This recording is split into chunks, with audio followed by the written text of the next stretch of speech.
WhatsApp guys welcome back to hats off கரை.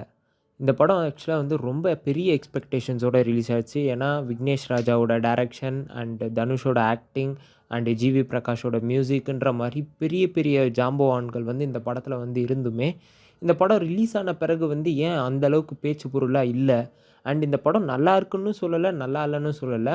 ஆனால் இந்த மாதிரி இருந்திருந்தால் நல்லாயிருக்குமோ அப்படின்ற ஒரு ஃபீல் வந்து கண்டிப்பாக எல்லாருக்குமே இந்த படத்தில் பார்த்த பிறகு வந்து இருக்கும். அண்ட் ஏன் இந்த படம் பார்த்த பிறகு ஏதோ ஒரு விஷயம் வந்து மிஸ் ஆகிக்கிட்டே இருக்கே, நம்ம ஆக்சுவலாக படம் வந்து நல்லா தான் இருக்குது, பட் ஆனால் இதையும் இனி கொஞ்சம் நல்லா பண்ணியிருக்கலாமோ அப்படின்ற மாதிரி ஒரு எண்ணம் வந்து கண்டிப்பாக எல்லார் மனசுலையுமே தோணியிருக்கும். அண்ட் நான் கேட்ட நிறையா பேரும் அதே தான் சொன்னாங்க, படம் நல்லா தான் இருக்குது மச்சான், பட் ஆனால் ஏதோ ஒரு விஷயம் வந்து மிஸ் ஆகிக்கிட்டே இருக்கே அப்படின்றது என்னன்றது தான் எனக்கு தெரியல அப்படின்ற மாதிரி சொல்லியிருந்தாங்க.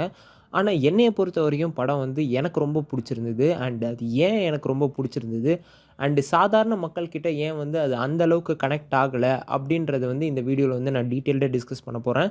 ஸோ ஸ்டார்ட் பண்ணலாமா? ஸ்டார்டிங் வித் நான் வந்து ஃபர்ஸ்ட் வந்து ஏன் வந்து இது வந்து அன்ரெக்கக்னைஸ்டாக இருக்குது, ஏன் வந்து அந்த ஒரு ஸ்டில் இனி ஒரு இம்ப்ரூவ்மெண்ட் தெரிஞ்சிருக்கலாம் அப்படின்ற ஒரு ஃபீல் வந்து ஏன் வருது அப்படின்றத வந்து நான் வந்து பாயிண்ட் அவுட் பண்ணி சொல்கிறேன். ஃபர்ஸ்ட் விஷயம் வந்து விக்னேஷ் ராஜாவோட ப்ரீவியஸ் ஃபிலிம். நீங்கள் வந்து அவரோட ஃபிலிம்ஸ் பார்த்துருந்தீங்கன்னா மோஸ்ட்லி இந்த க்ரைம் ரிலேட்டடாக இருக்கும். நீங்கள் போர்த்தொழிலே எடுத்துப்போம், அவரோட ஃபர்ஸ்ட் ஃபிலிம் வந்து அதுதான். அந்தளவுக்கு ஒரு மாஸ்டர் பீஸ் ஃபிலிமாக வந்து க்ரியேட் பண்ணிவிட்டு ஆக்சுவலாக ஆடியன்ஸோட மைண்டில் வந்து என்ன செட் ஆகிருக்குன்னா, அந்த ஒரு க்ரைம் படம் வந்து க்ரைம் இன்வெஸ்டிகேஷன் அந்த மாதிரியான ஒரு ஜான்ரா மூலயமா தான் வந்து அவர் வந்து இந்த அளவுக்கு வந்திருக்காரு. ஸோ அதனால் அந்த ஒரு விஷயத்தை தான் பயங்கரமாக எக்ஸ்பெக்ட் பண்ணுவாங்க. ஏன்னா த்ரில்லருக்கு ஒரு பெரிய அடித்தளமாக போட்டது வந்து போர்த்தொழில் தான். அவ்வளோ கன்ஸ்ட்ரைண்டான பட்ஜெட்டில் அண்ட் அந்தளவுக்கு அன்ஃபேம்டான ஆக்டர்ஸையும் உள்ளார கொண்டு வந்து சூப்பரான ஒரு ஸ்டோரி இருந்தால் போதும், அந்த படம் வந்து சூப்பராக ஹிட் ஆகும் அப்படின்ட்டு காமிச்ச படம் வந்து Por Thozhil. And it's a masterpiece of thriller. நீங்கள் வந்து இப்போ எடுத்து பார்த்தாலும் அதில் எதனா ஒரு விஷயம் வந்து நியூவாக ஆட் ஆகிட்டே இருக்கும். அண்ட் அந்த மாதிரி ஒரு படம் எடுத்துகிட்ட பிறகு இப்போ கரன்ற ஒரு படம் வந்து ட்ரெய்லர் ரிலீஸ் பண்ணப்பயுமே வந்து ஆக்சுவலாக நிறைய பேர் என்ன நினச்சாங்கன்னா, இது வந்து ஒரு த்ரில்லர் ஃபிலிம் அப்படின்ற மாதிரி தான் நினச்சிட்டு இருந்தாங்க. ஆக்சுவலாக வந்து த்ரில்லர் ஃபிலிம் மாதிரி தான் கொண்டு போயிருந்தாங்க. பட் ஆனால் அதனோட ஆஸ்பெக்ட்ஸ் வந்து ஒரு சில விஷயங்கள் வந்து ரொம்ப மாறி இருக்குன்னே சொல்லலாம். அது கொஞ்சம் ட்ராமாவாக எடுத்தனால நம்மளுக்கு வந்து அது கொஞ்சம் எங்கேஜ்டாக இல்லை. அண்ட் அந்த ஒரு ஃபேக்டர் தான் வந்து நம்மளுக்கு ஏதோ ஒரு மிஸ்ஸிங்கான ஒரு ஃபீலை வந்து கொடுக்கும்னு நினைக்கிறேன். ஏன்னா விக்னேஷ் ராஜாவோட ப்ரீவியஸ் படங்களை கம்பேர் பண்ணக்குள்ள இந்த படம் வந்து கொஞ்சம் டிஃப்ரெண்ட் ஜான்ரா, டிஃப்ரெண்ட் டைப்பில் இருக்கனால அது கொஞ்சம் நம்மளுக்கு கொஞ்சம் ஏமாற்றம் தருதுன்னே சொல்லலாம். அண்ட் இனி ஒரு விஷயம் வந்து படத்தில் வந்து ஒரு சில ட்ராகினஸ் வந்து நம்மளால் ஃபீல் பண்ண முடியும். ஏன்னா இதுக்கு முன்னாடி பார்த்த படங்கள் அண்ட் இப்போ பார்க்குற படங்கள்லாம் வந்து கொஞ்சம் ஸ்க்ரீன் ப்ளேயில் வந்து பயங்கர ஃபாஸ்ட் பண்ணியிருக்காங்க. ஏன்னா இப்போ டியூடாக இருக்கட்டும் அண்ட் அதுக்கப்புறம் வந்த ஜென்ஸி படங்கள் எல்லாமே வந்து ரொம்ப ஒரு ஃபாஸ்ட் பேஸ்டான ஒரு ஸ்க்ரீன் ப்ளே வந்து இருக்கும். அண்ட் இந்த படத்தை கம்பேர் பண்ணும்போது மற்ற படங்கள் எல்லாம் அவ்வளோ ஃபாஸ்ட்டாக இருக்கனால அண்ட் அந்த மாதிரி படங்களை விரும்பி பார்க்குற ஆடியன்ஸ் வந்து இந்த படம் வந்து பார்க்குறப்ப அந்த ஒரு எனர்ஜெட்டிக் ஃபேக்டர் வந்து ரொம்ப கம்மியாக இருக்குது அப்படின்ற மாதிரி ஃபீல் பண்ணியிருந்தாங்க. அண்ட் அந்த ட்ராகினஸுமே வந்து அதனால தான் வந்து அவங்களுக்கு வந்து க்ரியேட் ஆகுது. ஏன்னா கதை வந்து ரொம்ப லீனியரான கதை அண்ட் ரொம்ப ஸ்லோவாக வந்து போயிட்டுருக்கும். அண்டு த்ரில்லிங் ஃபேக்டர்ஸ் அந்த ஹைப் மொமெண்ட் வந்து எதுவுமே இல்லை. கிராஃபில் வந்து அந்த ஒரு லீனியர் மொமெண்ட்டாகவே வந்து ஸ்டோரி ஃபுல்லாகவே போயிட்டுருக்கும். அந்த அந்த இன்டர்வலுமே வந்து அந்தளவுக்கு ஒரு பீக்னஸ் வந்து கிடையாது. அண்ட் அதே மாதிரி இந்த ஸ்டோரி வந்து செட் ஆன இடம் வந்து 1990s அந்த ஒரு காலகட்டத்தில் வந்து செட் ஆகிருக்கும். அண்ட் அந்த டைமில் வந்து இருந்தவங்களுக்கு இந்த கதை வந்து நம்மளால் ஈஸியாக கனெக்ட் பண்ண முடியும். பட் ஆனால் அதுக்கப்புறம் பிறந்தவங்க அண்ட் அதுக்கு இந்த விஷயங்கள்லாம் வந்து பார்க்கவே இல்லாதவங்க வந்து இந்த படம் பார்க்குறப்ப அந்த அந்த கனெக்டிவிட்டி வந்து ரொம்ப மிஸ் ஆகும். அண்டு இனி ஒரு ட்ராபேக்காக நான் பார்த்தது என்னென்னா, அந்த ஒரு வில்லனோட கேரக்டரை வந்து படத்தோட பாதிக்கு மேலே தான் வந்து இன்ட்ரடியூஸே பண்ணுறாங்க. அந்த ஃபர்ஸ்ட் ஆக்டில் வந்து நம்ம வேற ஒருத்தரை வந்து வில்லனாக நினச்சிட்டு இருந்திருப்போம். பட் ஆனால் அவர் கிடையாது, இவர் தான் வில்லன் அப்படின்ற மாதிரி அந்த ஒரு ட்ரெஜெக்டரி மூவ் வந்து அந்த எடுத்தது வந்து ஒரு பெரிய மைனஸாக நான் பார்க்குறேன். ஏன்னா ஒருத்தர் ஒரு ஃப்ளோவில் போயிட்டுருக்கிறப்ப திடீர்னு அவர் இல்லை இவர் தான் அப்படின்ற மாதிரி ஒரு கதை பாதியிலே கட்டாகி வேறு ஒரு கதைக்கு போன மாதிரி ஒரு ஷிஃப்ட் வந்து தெரிஞ்சுது.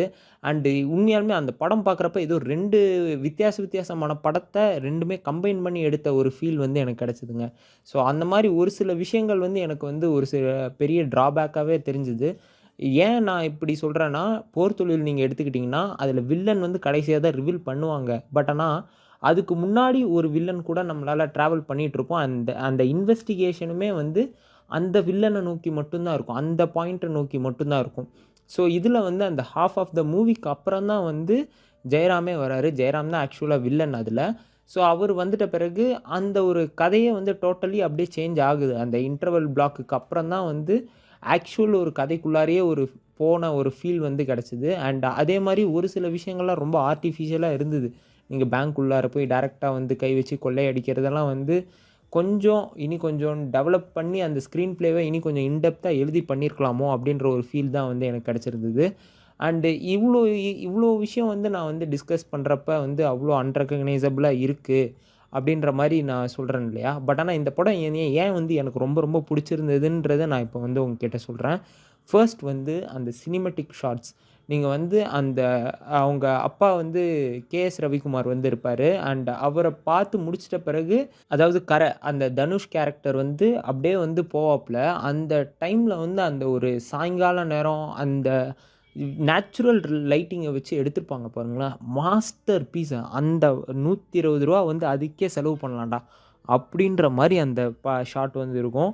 அண்ட் எப்படி அதை வந்து புல் ஆஃப் பண்ணாங்கன்னே தெரியல. ஆக்சுவலாக அந்த மாதிரி ஒரு நியூ பிளேஸுங்க. நீங்கள் வந்து நான் இது வரைக்கும் ராம்நாடு போய் எக்ஸ்ப்ளோர் பண்ணி பார்த்ததே இல்லை. அண்ட் அந்த இடத்துல வந்து எப்படி வந்து மக்கள் வாழ்கிறாங்க, எப்படி வந்து அந்த நிலம் வந்து எப்படி இருக்குது, ரொம்ப ஒரு மாதிரி டிராஃப்டாக வந்து இருக்கும். நீங்கள் வந்து இப்போ டெசர்ட்லாம் இப்போ தார் அந்த ராஜஸ்தானி ஃபிலிம்ஸ் எல்லாம் பார்த்துருந்தீங்கன்னா, அந்த அந்த இடத்துல எடுக்கப்பட்ட ஃபிலிம்ஸ் எல்லாம் பார்த்துருந்தீங்கன்னா ரொம்ப ட்ரையாக இருக்கும். அண்ட் அதில் வந்து அந்த கலர் கிரேடிங்குமே வந்து ரொம்ப ட்ரையாக தான் இருக்கும். நீங்கள் வந்து இந்த படம் பார்க்குறப்ப அதே ஒரு ஃபீல் வந்து கொடுத்துச்சு. அந்த ட்ரைனஸ், அந்த ஒரு டிராஃப்ட், மக்கள் வந்து அங்கே எப்படி இருக்காங்க, எதனால் வந்து அவங்க வந்து அந்த ஒரு மனநிலைமைக்கு தள்ளப்படுறாங்க அப்படின்றத அந்த ஸ்க்ரீன் ப்ளே அண்ட் அந்த colour grading and cinematic shots வந்து சூப்பராக புல் ஆஃப் பண்ணியிருப்பாங்க. அதுக்கும் அப்புறம் அந்த கரசாமி பாட்டெலாம் அந்த ஒரு லீனியராக இருந்தது. அப்படியே ஒரு பீக்குக்கு அந்த கிளைமேக்ஸ், அந்த ப்ரீ கிளைமேக்ஸ் சீக்வென்ஸ் எல்லாம் வந்து தெறிக்கி விட்டுட்டாங்க. அந்த அந்த ஒரு ஜிவி பிரகாஷோட பிஜிஎம்மு, அப்புறம் இவர் நடந்து வர்றதெல்லாம் செம்மையாக இருந்தது. அண்ட் எனக்குமே அந்த வந்து ரொம்ப பிடிச்சிருந்தது அந்த ஒரு சீன்லாம். அண்ட் ஒவ்வொருத்தவங்களோட கேரக்டர் ஆர்க்குமே தனுஷை சுற்றி தான் இருக்கும். நீங்கள் அதை பார்த்தீங்கன்னா கேஎஸ் ரவிக்குமார் கேரக்டர் எடுத்துக்கிட்டாலும் சரி, மமிதா பைஜு கேரக்டர் எடுத்துக்கிட்டாலும் சரி, கருணாஸோட கேரக்டர் எடுத்துக்கிட்டாலும் சரி, இப்போ இதுக்கப்புறம் வில்லன்ஸோட கேரக்டர், அவங்க எல்லாத்தோட கேரக்டருமே தனுஷோட பாயிண்ட் ஆஃப் வியூவிலேருந்து தான் அந்த கேரக்டர் ஆர்க் வந்து டெவலப் ஆகும். விச் இஸ் நீங்கள் ஒருத்தரை ஃபாலோ பண்ணியிருந்தாலே போதும், மற்ற கேரக்டர்ஸ் எல்லாத்தையுமே வந்து உங்களால் ஈஸியாக வந்து கவர் அப் பண்ண முடியும். அண்ட் அந்த மாதிரியான ஒரு சினிமேட்டிக் அந்த ஸ்க்ரீன் ப்ளே ஸ்டைல் வந்து உண்மையாலுமே எனக்கு வந்து ரொம்ப ஃப்ரெஷ்ஷாகவும் ரொம்ப பிடிச்சும் இருந்தது. நீங்கள் விரல் விட்டு எண்ணிடலாம் அந்த மாதிரி ஒரு ஸ்க்ரீன் ப்ளே ரைட்டிங்கை வந்து. ஸோ அந்த மாதிரி ஒரு சில விஷயங்கள்லாம் எனக்கு ரொம்ப ரொம்ப பிடிச்சிருந்தது. ஸ்டில் நான் வந்து பெரிய சினிமேட்டிக் அப்படி இப்படி ஆங்கிள்ஸ் அப்படி இப்படின்னு பார்க்குற ஆளெல்லாம் இல்லை. ஒரு ஜென்ரல் ஆடியன்ஸாலையுமே வந்து இதை நோட் பண்ண முடியும். ஸோ இந்த மாதிரி விஷயங்கள்லாம் நீங்கள் நோட் பண்ணிவிட்டு அந்த படம் போய் பார்த்தீங்கன்னா, you can easily understand what I am trying to say. So அதுக்கு தான் வந்து நான் இவ்வளோ தூரம் மெனக்கெடுறேனே தவிர, மற்றபடி வேறு எதுக்கும் இல்லை. பட் ஆனால் இந்த படம் நீங்கள் பார்க்கலாமா வேணாமா அப்படின்றது it is up to you. But ஆனால் நான் என்ன ஃபீல் பண்ணுறேன்னா, இந்த படம் மற்ற படங்களை காட்டிலும் ஒரு டிஃப்ரெண்ட்டான ஒரு டிஃப்ரெண்ட்டான ஆஸ்பெக்டில் வந்து ஒரு கதையை சொன்ன ஒரு ஃபிலிம். ஸோ அதுக்காகவே கண்டிப்பாக இந்த படத்தை போய் நீங்கள் கண்டிப்பாக ஒரு தாட்டி போய் ட்ரை பண்ணி பார்க்கலாம். அண்ட் இனி வரைக்கும் படம் பார்க்காதவங்க please go and check it out after this video. So guys, இவ்வளோ விஷயங்களை காட்டிலும் இந்த ஒரு படம் வந்து ஒரு ஃபுல் ஃப்ளெஜ்டான ஒரு படம் பார்த்த ஃபீல் கண்டிப்பாக எனக்கு கொடுத்துச்சு. அண்ட் உங்களுக்கும் வந்து அது கண்டிப்பாக கொடுக்கும்னு நான் நம்புகிறேன். Guys, that's it for this video. Thank you for வாட்சிங். சி அந்த அதர் ஒன். நான் இதில் என்ன மாற்றி சொல்லியிருந்தாலோ மறந்து சொல்லியிருந்தாலோ நீங்கள் கீழே கமெண்ட் பண்ணுங்கள். நான் படித்து தெரிஞ்சுக்கிறேன், மாற்றிக்கவும் செய்கிறேன். Until then, this is Hats Off signing off. Take care. Cheers. Bye.